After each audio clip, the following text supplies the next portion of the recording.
All right, we're good to go. Thanks for hanging out with me today. Compassion with Lem Turner. I pray that this conversation helped you realize that peace is found when life finally calms down. Nope, it's actually found when you anchor your soul in the one who never changes. That's when you find peace. So remember, you don't need to chase calm. You need to Yeah. carry it, but you need to carry it with the one who can carry it with you. Amen. Talk. So, um, I want to really hear from you guys about something. We're thinking about renaming this podcast and we need your help. So maybe you can help us um, Can I share some ideas? comment. Yep. Not to sway the people, but our family is just really big on food. Like we love to have people over. We love to have conversations around the table, and just spend time with people because breaking bread is where people can open up and share all the things that life has. So we try and make it a priority in our family. It's hard lately, just with lots of sports and stuff, but to have dinner together every night around the table. Um, so I kind of like that idea. Yeah. Around the table, come to our table, sit at the So I was going table, to say maybe table Turner talks table around the table turn. with the Turners. Oh, TT, I love some teas. Yeah. With your tea wall. Yes. So which Okay. one sounds more homey to you guys? Yeah. Which one do you feel like Because would be good? hopefully Lem will let me come back on the Hopefully, pod. it depends how you do Can you tonight. call it the pod? The pod. Is that a thing? I don't I don't know. know. But So drop your thoughts in the comments. Message us directly. Honestly, we want your input to help shape. and some I don't are know. you asking about that? Tell us even if we shouldn't rename it. Oh, I was gonna say What? if we shouldn't have a podcast. Yeah. Tell us if we shouldn't have a podcast. That's fine. That's Oh, fine too. So tonight, conversation around the table with Toby Turner. This is Compassion with Lem Turner, and now Toby. yeah. So, what if I've been thinking about this? What if Mhm. everything that you've been taught about peace is wrong? Oh, I that would stink, but I don't think mine is. Are you sure? Because most people think that peace means it's the absence of chaos in your life. Right. So, I'd like to challenge that tonight, Yeah. and as we talk. Okay. Here's the thing. I think life storms are always going to come. Yep. So I propose that true peace is not found it's not found by escaping the chaos. Rather, it's found in learning how to navigate them. Yep. So you're not called to avoid the waves because the waves are always going to come. Mm-hmm. You're called to anchor your soul in the middle of the waves. Yeah. Pew, pew, pew. That's awesome. I don't know, sound effects. Sound effect But for you. like Let's first of all talk about though what is the why? Why are we all feeling overwhelmed? so this world is crazy, right? There's tons of stuff going on in this world that riles us up. There is you constantly have to go, go, go, go, go. Um, and so it is very easy just to lose your peace in that and to be so Yep. overcome by doing, doing, doing. Yep. You're drowning in those waves and you're drowning in that chaos. That's right.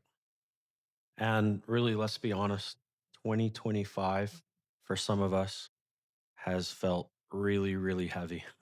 Yeah. It's been hard. Yeah. Someone said to me the other day, they're like, you know, it's, every year, at least this person was working. They were saying every year they get a pay increase, a pay rise. Mm-hmm. But the thing is, they're also saying that every year the prices go up. Yep. So it doesn't So even, you don't even see it. yeah. And it seems like also anyway, we could go on, but like news, Yeah. Well, financial pressure, I don't watch the news wars, for famines, that reason. all those things. So everyone is feeling the weight. And again, the waves will come. But Jesus says in John chapter 16, verse 33, in this world, you will have trouble. Mm. Yep. I mean, It's going to come. Tell me one person that hasn't faced anything. I don't know. If you guys can tell us, then that's I great. want to meet them. But you're gonna have trouble. So this isn't new, Right. but it's a real epidemic. And it's something we all struggle with. Everyone has it. So Even pastors, even leaders, even, Christians, moms, dads, husbands, wives, nobody is immune yep. to And so chaos. we're all in the same current, trying to keep our heads above water, trying to have peace in the chaos, trying to do 10 things at once. Sometimes it feels like you're spinning, so many different plates, especially if you're in the ministry, especially if you're leading, especially if you're a mom or a dad out there. Sometimes it feels like complete chaos. Yeah. Craig Rochelle said this, Pastor Craig. He's brilliant, from Life Church. Yeah. He says, you can't lead where you won't go. Yep. Right. You can't lead where you won't go. So we've got to admit that chaos, Yeah. You've got to lead before we can lead others people through it, in it, in it. counsel them. Mhm. After you've come through it, you can counsel others. Yeah. He's Yep. full of great nuggets and wisdom. That's right. So, I mean, the illusion is that you can control peace or you can control your own peace. But really, I think that's the killer of peace, isn't it? Yeah. If you try and control it, because your anxiety comes when you try to control it, and then instead of you controlling it, you lose it instead of More trusting God anxious. with it. Yep. And I think that's the key, because Proverbs chapter 3, verse 5 and 6 reminds us that we're to trust in the Lord with all our heart, to not lean on our own understanding, and in all our ways to acknowledge him, to trust him. And so when we try to control everything, Yep. And it's a daily giving over, because as humans, we want to control. Some of us like our plans, we like order. This is how it should go. And if it veers off that path, heaven help us. But it's a continual every day, Lord, I give this day to you. I give everything that happens in this day to you. Lem likes the phrase, blessed are the flexible, for they will not break. that's right. They will not bend. And it's just going. Lamentations chapter 1, verse 5. And it's just knowing that God's got it. He is the only one who can calm the storms. He can walk on that water in the midst of the storms. Yeah. So just every day giving that to him. But that's a promise too, like Philippians chapter 4, verse 7. God says, or it says to the effect that God's peace transcends all. It transcends our understanding. His ways are higher than our ways. His thoughts are not the same as our thoughts. Thank goodness.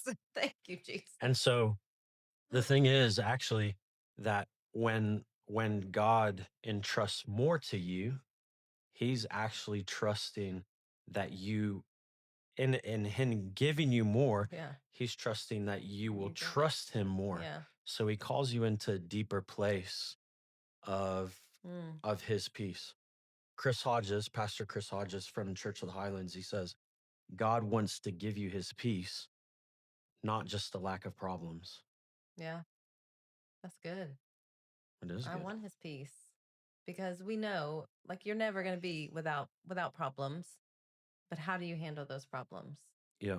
And I'm sure you can think of somebody in your life, maybe you can't, but who, when something is thrown their way, they are like a cucumber, just calm, cool, collected. They've got it, and you just look at them and you're like, how are you not stressing out right now? Yeah.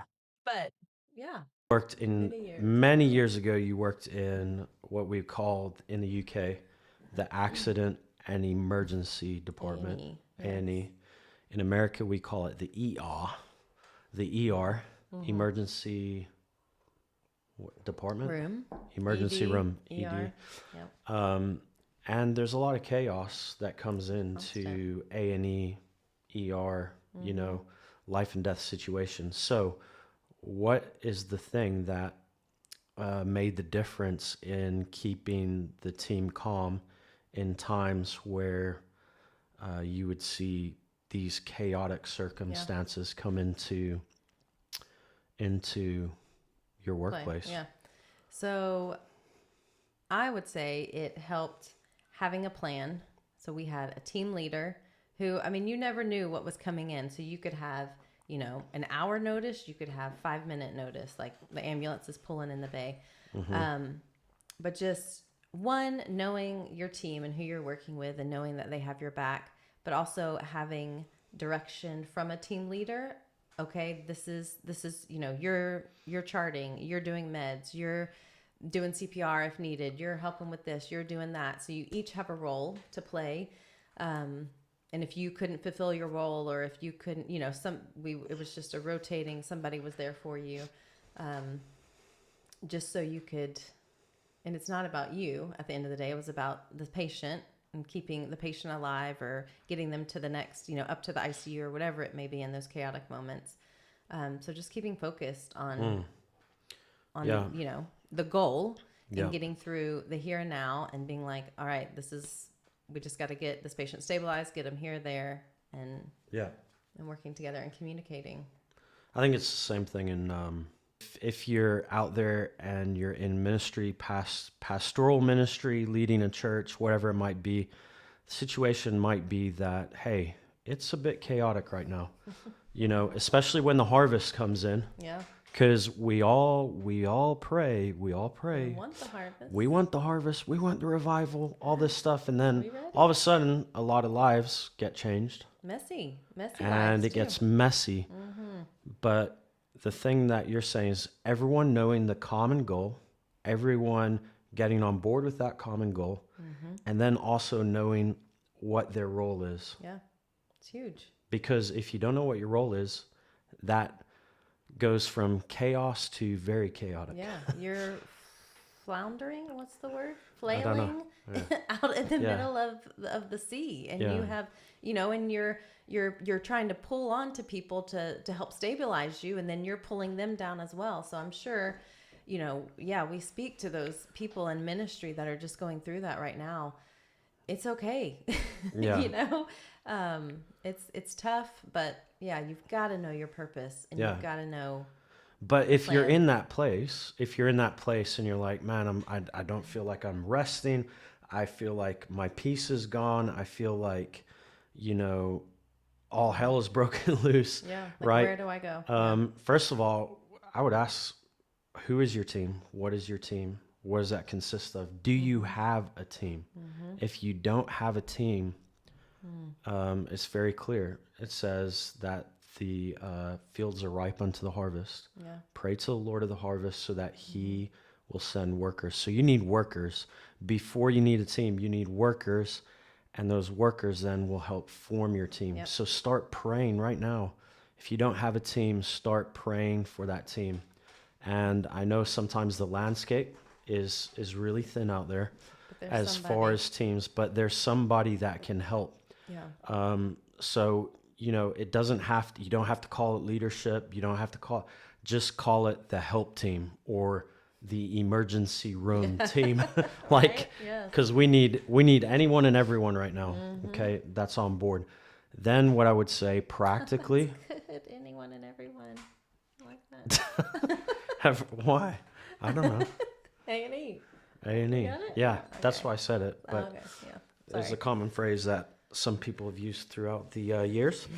But so get them on board and then help them understand what the common goal is. Yep. So in the church, that would be what? Common goal. To see the lost saved. To disciple.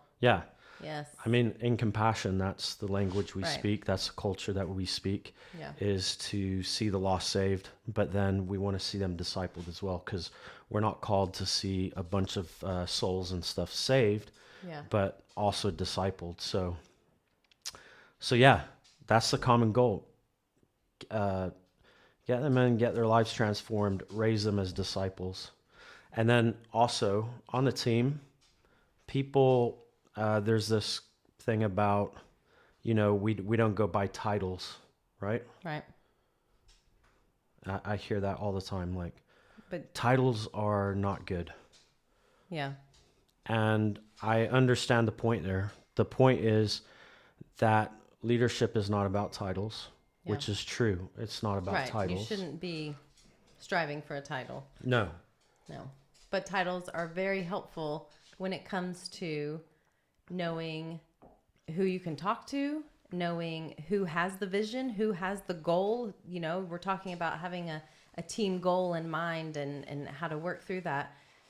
Who are you going to listen to? Everybody's goal in the church or everybody's, vision? And yeah. that gets also very Chaotic and unpeaceful. Yeah. Yeah. So, I mean, Jesus was Yeah. the rabbi. Mm-hmm. They called him the rabbi. Rabbi, basically, it meant the teacher. Yeah. Jesus was the Yep. was the lead teacher. Mm-hmm. But the way that he led was with the relational authority with his disciples. Yeah. So with that relational authority, that title goes deeper. Leadership goes deeper than just the title. It goes relationship. Oh, there's so many different stages of it, but we could talk about that all day long. Yeah. But the point is that everyone in that knew what their goals were. Yep. They knew their roles. They knew who they were. And they were disciples. Disciples, the 12 disciples, were the students. That was their role, is to learn. Mm-hmm. And that's the role of a disciple. So, Yeah. anything, Dad? No, I don't think so. I think sometimes we cause a lot more chaos in our situations because we don't have a system. Yeah. And I think in this day and age as well, the world is big on titles. And so I feel like everybody, feels, oh, we need to have something. But yeah, I don't know where I'm going with that, but back to I don't know. I don't know what you're talking about. Let's dog. talk about. I'm sorry if you heard the dog. Let's The talk dog about got me anchoring your distracted. soul. So, building peace starts within you, Yeah, it does. not around you. No, Because if you look around you, it's not. there's not peace anywhere. No. Nowhere in the world will offer you peace like Jesus does. So it starts from within you. Mm-hmm. It's not, there's this catchphrase or this worldly phrase. It's mindfulness. Oh, yeah. Mindfulness is good. Be good to yourself. Hmm. But I would say soulfulness. Yeah. It's all about. Good word? Yeah. Soulfulness. Better? Yeah. Okay, so how do you practice soulfulness? It's getting Soulfulness. kind of takes I me can't back to pronounce my words. Soulfish in Memphis. Soulfulness. It is making time and being with the one, being with God, taking time every day. Like I said, earlier, giving all of that to Him at the beginning of every day. Being in your word. If you can't make time, listen in the car, pray in the car, ask God. He sees, He knows every single thing you're going through. He knows the storms before they even get to you. So just, God, help me with this. Help me with today. I give everything to you today. And just really knowing that on the inside, and doing it proactively, because like we said, the storms are coming. You're in chaos. Yep.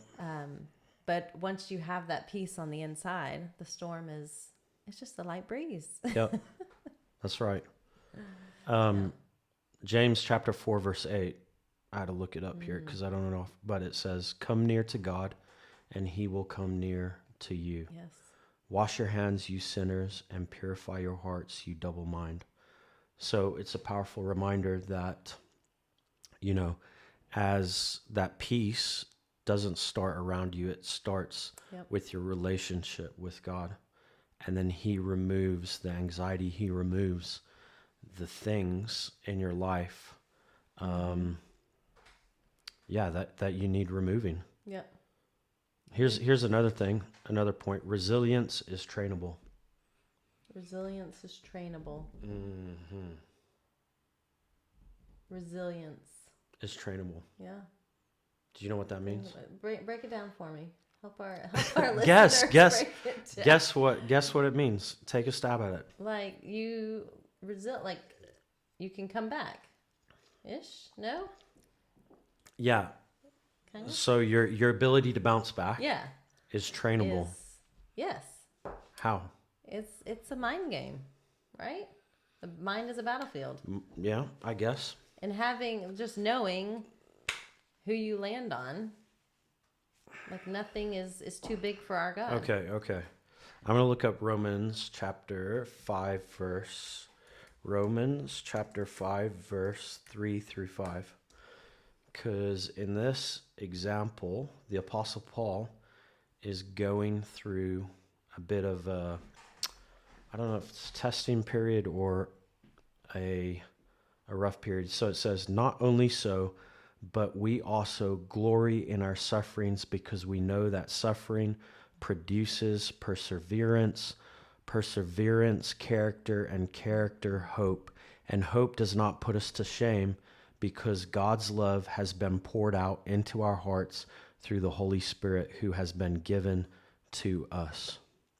So the Apostle Paul went through a lot of storms. Yeah. Like both Physical. literal, physical, Spiritual, jailed several times. But what he's saying is peace is not found after the storm, but the Apostle Paul would say, and Job from the Old Testament would say, that peace is found in the storm. Yeah. So your resilience is trained. Storm. Yeah. Yeah. 100%. So you get through the storm and you get through that storm and you're like, "Oh, right. Okay, cool. I'm done with that storm." And then God just sends you, or He allows, I wouldn't say He sends the storms, but He allows a bigger storm to happen in your life. Yeah. And you're like, "Okay, cool." To make it through that. And so each time your faith is growing. Yeah. It's just like training for a race that I've never done. But A race that you've never done. you don't just sign up to run the Boston Marathon on a whim. Some people may, but there is training involved. You run so many miles, and then the next day or next week you go the extra mile, and then the next. And you test your body. I can do this. Yeah. I can continue. I can breathe. I can do all of this through it. And so it's the same with your faith. It does take testing. That's right. But you can do it because he is with us every step of the way. And then when you get through that one storm and the next one's coming, you look back and you're like, get ready for the next one. I made it through that one. So, this one's just another little blip. So yeah, resilience is trainable. Yep. Again, Pastor Chris Hodges says it like this: peace isn't the absence of trouble, but it's the presence of God. Yeah. Boom. I like it. Boom. Okay. Yeah, peace. All right. So on to the next thing. How do you navigate? Okay, we're going to talk about some practical things here. So how do you, when you are in the storm, when you're in the eye of the storm, you know that the eye of the storm will always close like a hurricane. When you're in the eye of the storm, you always know that there's the back end of that storm. Maybe it's calm in the eye, right? It's supposed to be calm in the. I've never been in an eye of a hurricane, but.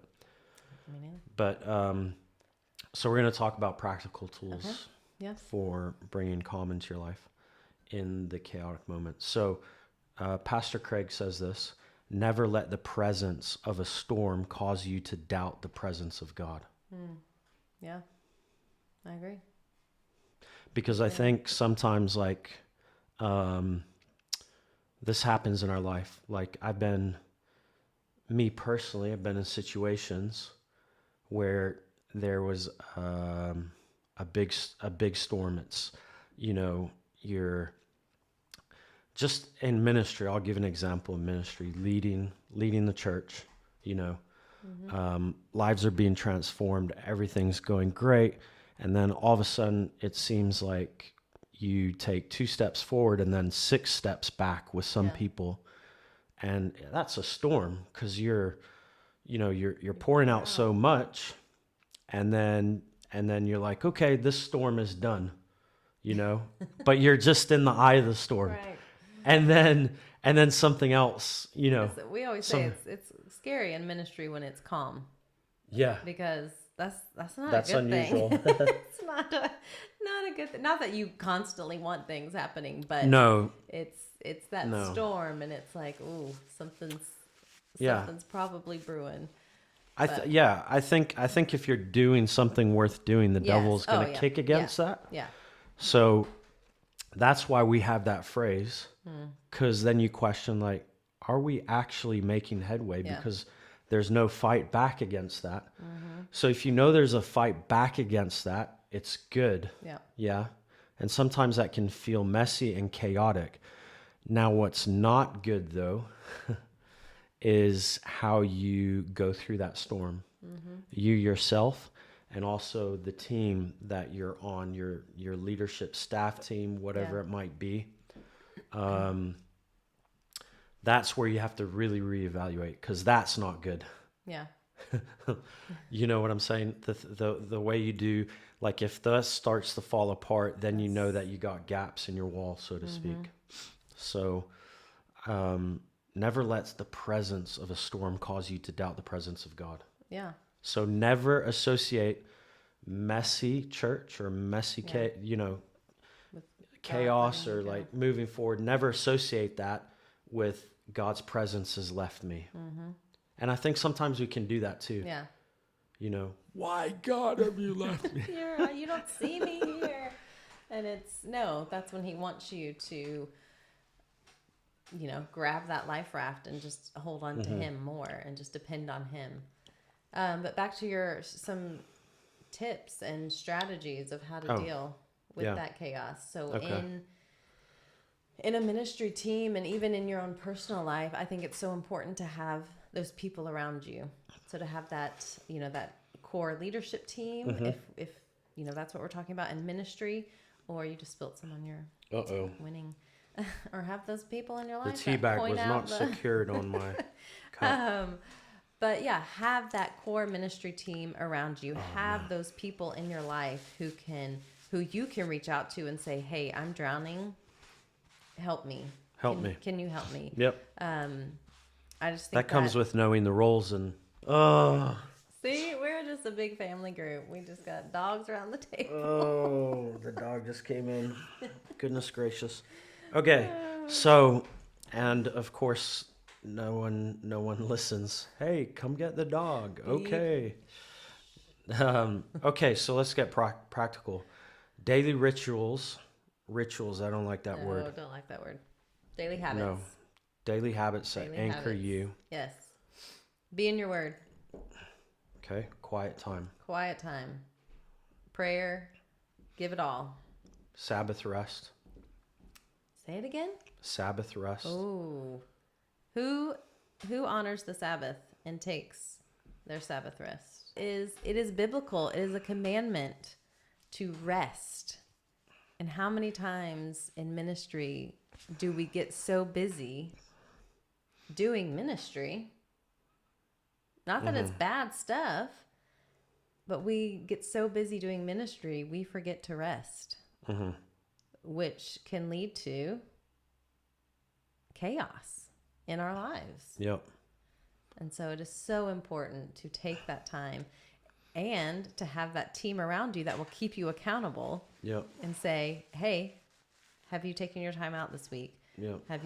Are you getting away? Are you, doing X, Y, and Z? Because you need it. It is so important." Yep. Pastor Craig Rochelle, he does this thing. He calls it time blocking God. So we all For work, we have meetings, we time block. For the kids, we have take them to school, bring them back. We have all these time blocking in our schedule. Why don't we do that and be purposeful in our quiet time with God and time block with God? Yep. Make it non-negotiable. Yep. Because it's not non-negotiable. It's not okay. The other one is filter the noise. Stop feeding the chaos. Learn to filter it. Yeah. So Proverbs 4:23, guard your heart, for out of your heart is a wellspring. I think that's what it is. But tell us more about what filtering the noise means. So there are voices in your head. There are who are you listening to? Is what I would say. The noises, are you listening to your inner circle, or are you listening to every YouTube pastor or every reel you see online or whatever it may be? Or are you focusing in on the one true voice that you need to listen to? Do you have your noise canceling headphones on? The Bose? Yeah. And putting out the world and all the chaos around it, because they're trying to tell you, no, you should do this and you should get this and da-da-da. Yep. But who are you listening to? Yeah, I had that question come up one time. We were having a staff meeting with our church leaders, and basically what I do is once a month I'll meet with the leaders, and in that one-on-one I'll ask them, how are you doing? How are you doing with your Sabbath rest? How are you doing in your quiet time? How are you doing personally in your own life? What's that looking like? And then when we come together in staff meeting, then we talk about, all right, how are your teams? How are you leading your teams? And because I want to know if they're actually following through. See, if I'm accountable to them, they're accountable to me. I want to know if next time we're doing the one-on-one, if we're still talking about, I'm not in my word. I'm not in prayer. My relationships are falling. I don't have a Sabbath rest. That means that literally hey, this person is not guarding their heart above everything. They're not doing it. And so then that has to be a deeper intervention at that point to basically go a little bit deeper with training and really pastor them through that and help them understand that, because really everything flows from that. Boundaries, important. All of this is important. Speak to boundaries then. That it's okay to say no.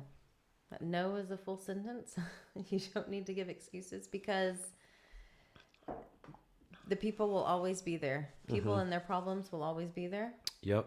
But you can't help them. If Pastors, ministry leaders, you will never be short of the need of people. No. Yeah. That's job security. I mean, you guys pretty much had job security in the hospital too. Yeah. Sick people require doctors, nurses. Robots can't take care of that. There will always be job security. Yeah, not yet. We'll see. But you cannot help others if you are scraping the bottom of the barrel. If you are not well yourself, how are you going to pour into the people who need you? Yep. So it is okay to say no, that you need a break, that you need time. We learned that kind of the hard way. I feel like our first couple of years in full-time ministry here on the mission field, just because, I mean, it wasn't our first full-time ministry. You make it sound like it was. I mean, on the mission field, developing everything, our team, everything. Oh yeah, from the ground up. The structure, So it was, we were just giving, and it would be, 11 o'clock, 12 o'clock, 1 o'clock in the morning. And it's like, if I don't know why we had to have a light bulb moment, but it was like, we can't do this. Our kids were a lot younger. I mean, this was 8 years ago, so they were a lot younger at the time. They needed us. Right. But yet here we are running around town trying to help, people who didn't even realize what they were doing. So we kind of had a come to Jesus moment, and we're like, all right, there are boundaries in place. Our phones, go off after this certain time. We can answer that message tomorrow. Or once again, where our team comes in handy, we can share the load. So it is not just us carrying More that. hands make light work. Yeah. Yep. So we can share the load. But yeah, boundaries are very important. Yep. That's right. So, learn how to do that, because you can't pour out of an empty cup. You gotta make sure that your cup is always filled up, that you have created the disciplines in your life to fill your cup. And this is the other thing I find a lot as well, is especially pastor. It's like, well, pastor's here to feed me spiritually. Pastor's here to solve all my problems. Pastor's this, pastor's that. And the other thing that you have to realize is that you are ridiculously responsible for your own your discipleship, your walk. It's not pastor so and so, yourself and God. It's your relationship with God. Right? The pastor's there to help equip you in that, but they are not responsible for your walk. The action in. Yeah. If you're not at the Bible study, if you're not at the prayer group, if you don't show up to church and you're not in the community, that means you are responsible. You have to own that. You have to own that. And I think that's the hardest thing, is people don't take responsibility for their walk with God. And they need to take the responsibility for their walk with God. Oh, he's getting on his soapbox now, y'all. Come on. So, okay. I'll get off of it. Yes. Okay, so here's another thing. I just want to say, back to boundaries, because I'm a helper, right? And so I find it hard to put boundaries in place because I don't like to see things not done. And so I'll be like, oh, I'll just do it. I'll do it. But that doesn't help. It doesn't help me, and it doesn't help the people who are sitting there who may not know their purpose. And they're wanting to serve. Yeah, they want to serve, but they don't know where that could. Oh, they can do the decorations. They can serve the teas and coffees. They can, whatever it may be. And so we've got to step back. It's not a one-man show. So that's where delegation comes in. Yeah. And so that's where I had to learn to be like, all right, delegate. I can delegate. And then people take it and do so much better and thrive. But in that, it's still, you see the problem, but when you see the problem, you think, who is the perfect person that can solve that problem? Because what we do is like, oh, I could do it fast, I could do it easy, I can do it now. But again, that's taking control of something that, you shouldn't, that's out of your title or out of your role. And that's what team is for. Yeah. Because you as a nurse in the ER, hopefully you would never take on the role as a doctor and try and do their job. If you saw something, you would call the doctor and say, hey, I've observed this, and this. It depends on the doctor. Just like, okay, well, but no. we won't talk. Okay, so here's another thing. Find your peace zone. What does that mean? My peace zone. Your peace zone. I don't know. I feel like I walk in peace pretty well. I'm in the zone. No. It's like your quiet corner. I don't know what that is. Okay, you don't have a quiet corner. Okay, have you been in our house? Okay. Do we have a quiet corner? Some people though have a quiet corner. I like to think I have a quiet corner. Like grandma, but she had a quiet corner. Tell my children to get off YouTube so I could be in my quiet Some people love taking a walk. Yeah. That's peaceful for them. Actually, I think there's something psychological about that. Going for a walk, exercising. Some people go exercise. What? Really? I do. Every All right. now and again. In that case, mine would be my car. because What? I spend a lot of time in the car. Your car. I can put the Bible app on, YouVersion. Thank you, Life Church. That's one place. And put that on. It can play. It is my prayer room. I holding that steering wheel. I have prayed so many prayers. Yep. Faced the storms, cried. Just had a lot of time in the car. Okay. I think that's fine. So Don't judge me. I'm not judging you. I'm just like, that's so weird. But Car. the point is, Moms can relate. Tell me. yeah. Okay.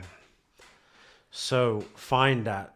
That's the point. Find your peace zone. What's your peace zone? What's your sacred space? Where do you refuel? Yeah. Do you have a prayer room? A war room? And we're not talking about like 4 weeks out of the year. We're talking about a rhythm. Mm-hmm.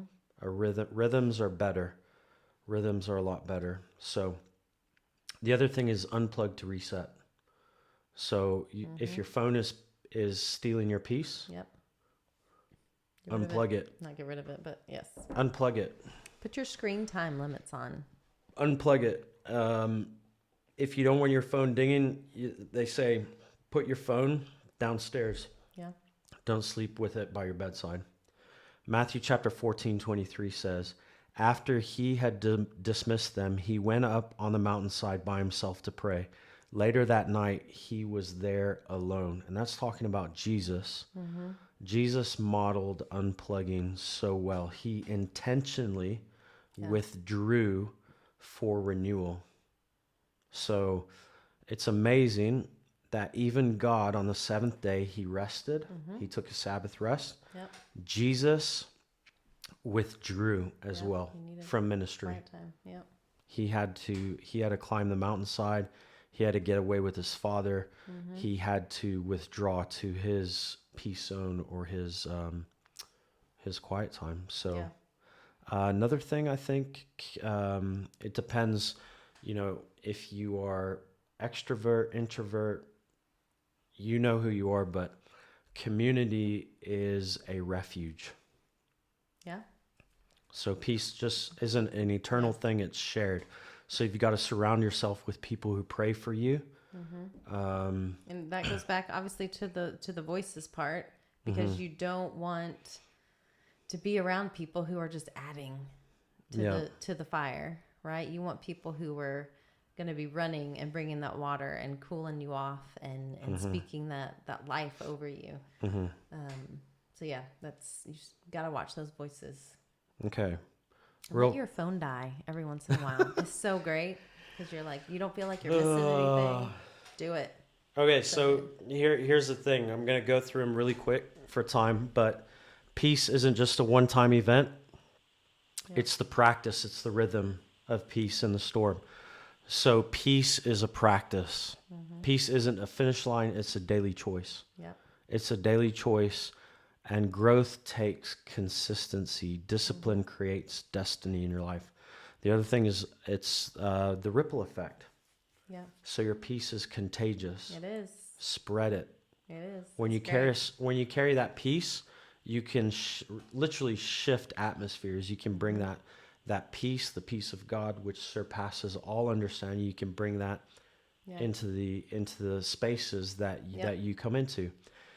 And here's Even if it's just your home. Yeah. Yeah. And this is a final call to action. Ready for rest. Your journey starts now. So in Matthew chapter 11, verse 28 and 30, it says, come to me and I will give you rest. Chris Hodges says, live from rest, not for it. Oh, that's good. Yep. Oh. Live from rest, not for it. Mm-hmm. So, that's really good. It is. So just closing reflection, if you want to close out. Yeah, I can just don't feel guilty for resting.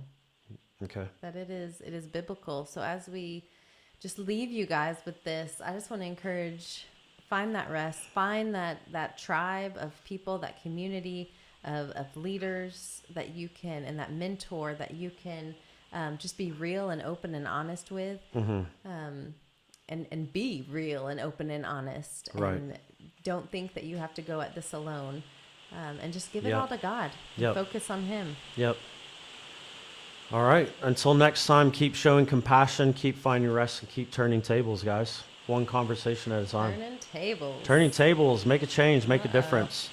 Talk to you guys later. Bye.